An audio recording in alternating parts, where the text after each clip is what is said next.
할렐루야. 사랑하는 우리 길스필드 가족 여러분, 주님께서 주신 아름다운 날입니다. 오늘도 우리 주님의 선하심이 여러분들과 동행하는 복된 날이 되시기를 바랍니다. 2026년 6월 18일 목요일, 오늘 나눌 하나님의 말씀은 고린도전서 11장 17절에서 34절까지의 말씀입니다. 제가 말씀을 읽겠습니다. 내가 명하는 이 일에 너희를 칭찬하지 아니하나니 이는 너희의 모임이 유익이 못되고 도리어 해로움이라. 먼저 너희가 교회에 모일 때에 너희 중에 분쟁이 있다 함을 듣고 어느 정도 믿거니와 너희 중에 파당이 있어야 너희 중에 옳다 인정함을 받은 자들이 나타나게 되리라. 그런즉 너희가 함께 모여서 주의 만찬을 먹을 수 없으니 이는 먹을 때에 각각 자기의 만찬을 먼저 갖다 먹으므로 어떤 사람은 시장하고 어떤 사람은 취함이라. 너희가 먹고 마실 집이 없느냐? 너희가 하나님의 교회를 업신여기고 빈궁한 자들을 부끄럽게 하느냐? 내가 너희에게 무슨 말을 하랴? 너희를 칭찬하랴? 이것으로 칭찬하지 않노라. 내가 너희에게 전한 것은 주께 받은 것이니 곧 주 예수께서 잡히시던 밤에 떡을 가지사 축사하시고 떼어 이르시되 이것은 너희를 위하는 내 몸이니 이것을 행하여 나를 기념하라 하시고 식후에 또한 그와 같이 잔을 가지시고 이르시되 이 잔은 내 피로 세운 새 언약이니 이것을 행하여 마실 때마다 나를 기념하라 하셨으니 너희가 이 떡을 먹으며 이 잔을 마실 때마다 주의 죽으심을 그가 오실 때까지 전하는 것이니라. 그러므로 누구든지 주의 떡이나 잔을 합당하지 않게 먹고 마시는 자는 주의 몸과 피에 대하여 죄를 짓는 것이니라. 사람이 자기를 살피고 그 후에야 이 떡을 먹고 이 잔을 마실지니 주의 몸을 분별하지 못하고 먹고 마시는 자는 자기의 죄를 먹고 마시는 것이니라. 그러므로 너희 중에 약한 자와 병든 자가 많고 잠자는 자도 적지 아니하니 우리가 우리를 살폈으면 판단을 받지 아니하려니와 우리가 판단을 받는 것은 주께 징계를 받는 것이니 이는 우리로 세상과 함께 정죄함을 받지 않게 하려 하심이라. 그런즉 내 형제들아 먹으러 모일 때에 서로 기다리라. 만일 누구든지 시장하거든 집에서 먹을지니 이는 너희의 모임이 판단받는 모임이 되지 않게 하려 함이라. 그 밖의 일들은 내가 언제든지 갈 때에 바로 잡으리라. 아멘. 오늘 우리가 행하는 성찬은 작은 떡과 잔을 나누는 정형화된 예식이지만 고린도 교회의 주의 만찬은 실제로 공동 식사와 결합이 되어 있었습니다. 그런데 그 식탁에서 부유한 사람들은 먼저 먹고 마셨고 가난한 사람들은 먹을 것이 없어 굶주렸고 어떤 사람들은 바깥들에 머물러 있어야 했습니다. 부유한 사람들은 여유롭게 일찍 오고 또 준비해온 기름진 음식들도 있었습니다. 그들은 그것을 당연한 듯이 그들끼리 먼저 나눕니다. 상대적으로 가난한 사람들, 노예들, 신분이 낮은 사람들은 일을 하고 와야 하기 때문에 늦을 수밖에 없고 음식을 준비해 오기도 어렵습니다. 그런데 와보니 먹을 것이 없었던 것이죠. 먼저 온 사람들이 늦게 올 사람들에 대해서 생각하지도 배려하지도 않았을 뿐더러 부유하고 영향력 있는 사람들은 주인이 손님을 맞이하는 준비된 실내 공간에서 식사를 하고 늦게 온 가난하고 신분이 낮은 사람들은 바깥들에서 먹든지 혹은 굶든지 해야 했던 것이죠. 문제는 식사였던 순서가 잘못된 데 있지 않았습니다. 세상의 신분과 세상의 경제적인 차이가 교회 공동체 안에서도 그대로 반복이 되었고 형제와 자매로 공동체를 이루었음을 드러내야 할 공동의 식사의 자리가 오히려 사람을 구별하고 부끄럽게 하는 자리가 된 것입니다. 바울은 그렇게 먹는 것은 주의 만찬이 아니라고 단호하게 말합니다. 바울이 그래서 이 식탁을 바로잡기 위해서 예수께서 제정하신 만찬에 대해서 다시 들려주지요. 예수님의 식탁의 중심은 예수님께서 자신의 몸을 내어주셨다는 데 있습니다. 고린도 교회 성도들은 자기 음식을 자신을 위해서 챙겼지만 주님은 자신의 몸을 다른 사람을 위하여 내어주셨습니다. 자기를 내어줌, 이것이 그리스도의 식탁의 중심에 있는 의식이라고 하는 것이죠. 주님은 그 죽음을 통해서 새 언약을 세우시고 서로 다른 사람들을 하나님의 한 백성으로 불러 모으셨습니다.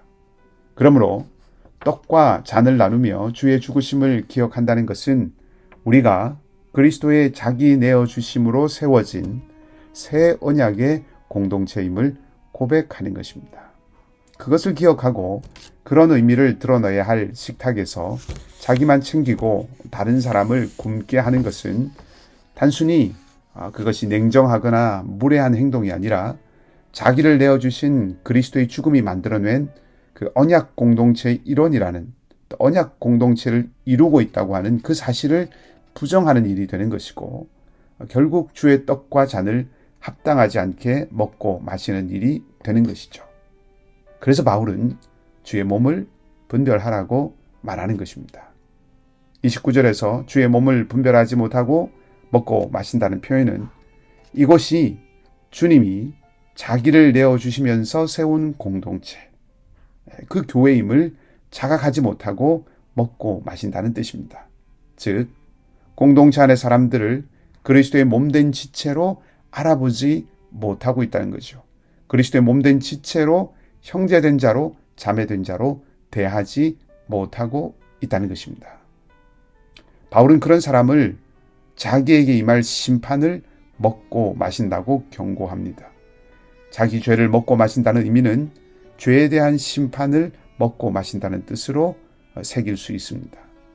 성만찬의 그 은혜의 식탁이 오히려 심판의 식탁이 될 수 있다는 것이죠. 그러므로 자기 자신을 살핀다고 하는 것은 내가 살면서 어떤 죄를 지었는지, 무슨 잘못을 했는지를 살피는 그런 성찰이나 성결함에 대한 점검 이전에 공동체 안에 다른 지체를 무시하거나 부끄럽게 하고 있지 않은지를 돌아보는 것입니다. 그것이 1차적인 의미입니다. 이제 바울은 모든 가르침을 한마디로 정리하지요. 먹으러 모일 때에 서로 기다리라. 서로를 환대하고 기다리는 것은 단순한 예의나 친절이 아닙니다. 그리스도 안에서 누구도 더 높거나 낮지 않으며 모두가 동등한 형제 자매임을 몸으로 표현하고 또 고백하며 살아내는 일입니다.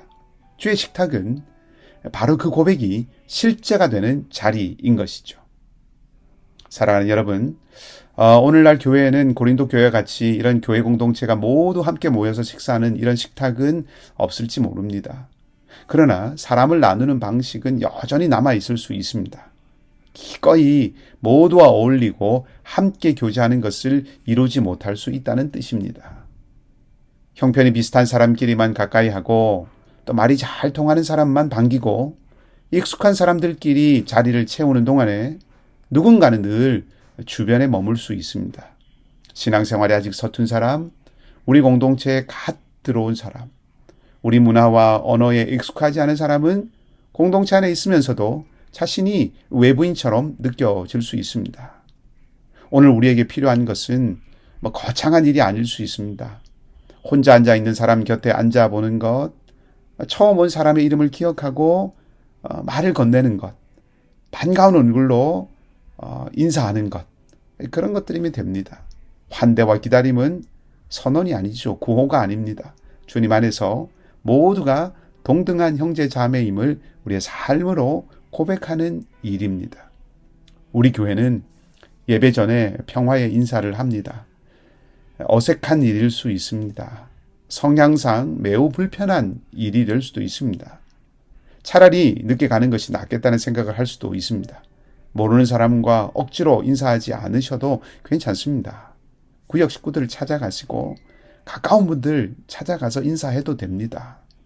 혹은 만나서 안부를 물을 사람 한 사람만 마음에 일주일 동안 품었다가 주일 아침에 용기 있게 찾아가서 인사하고 손만 잡아도 됩니다. 한 사람만 인사하셔도 됩니다. 자리에서 그저 일어나서 뒤에 계신 분과만, 옆에 계신 분과만 인사해도 괜찮습니다. 그러면서 어느 때 마음이 열리고 또 마음이 동할 때 조금씩 그 지경을 넓혀가는 것이죠. 환대는 적극적인 성격을 가진 분들의 몫이 아닐 것입니다. 표현은 적극적이지 않아도 괜찮습니다. 미소로 충분합니다. 물러서지는 않아야 하는 것이죠. 물러서고 회피하면 영영 이 환대의 기회가 없을지도 모릅니다. 따뜻한 마음, 사랑은 표현되어야 꽃 피우는 것 아니겠습니까? 주님의 식탁은 오늘 우리에게 묻습니다. 나는 누구를 기다리고 있습니까? 공동체가 나를 기다려 줄 것이라는 신뢰가 있습니까? 공동체가 나를 기다려 줄 것이라는 신뢰는 내가 먼저 다른 사람을 기다려주는 일을 통해서 확인되고 자라나는 것입니다. 내가 늦게 오는 사람을 기다리고 소외된 사람에게 자리를 내어줄 때 공동체 안에는 나도 지치고 뒤처질 때 버려지지 않을 것이다 라고 하는 그 믿음이 생겨나게 되는 것이죠. 기다림은 한쪽의 희생이 아니라 서로가 서로에게 주는 약속입니다. 오늘 내가 누군가를 기다려줄 때만 나를 기다려줄 것이라는 믿음이 자라가게 되는 것입니다. 우리 함께 이런 교회를 세워가면 좋겠습니다. 먼저 온 사람이 늦게 온 사람을 기다리고 부족한 사람을 위해 기꺼이 나누고 강한 사람이 약한 사람의 걸음에 보폭을 맞추는 그런 공동체 되십시다. 내가 먼저 한 사람을 환대하고 기다릴 때 그 작은 선택이 공동체 전체의 문화를 바꾸기 시작합니다.